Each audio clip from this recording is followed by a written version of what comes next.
તો દ્વારકાથી સમાચાર મળી રહ્યા છે। જિલ્લામાં વધુ એકવાર ગેરકાયદે દબાણ દૂર કરવામાં આવશે।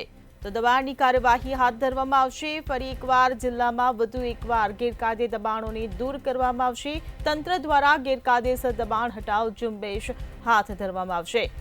તો જામ કલ્યાણપુરનો 32 ગામમાં થયેલા અનધિકૃત દબાણો હટાવવામાં આવશે।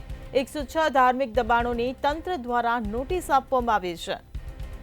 ત્યારે ગ્રામ્ય વિસ્તારમાં સરકારી જગ્યા પર થયેલ દબાણોની આ નોટિસ આપવામાં આવી છે। ત્યારે તંત્ર દ્વારા આગામી દિવસોમાં ગેરકાયદેસર દબાણો દૂર કરાશે। ધાર્મિક દબાણો હટાવવા માટે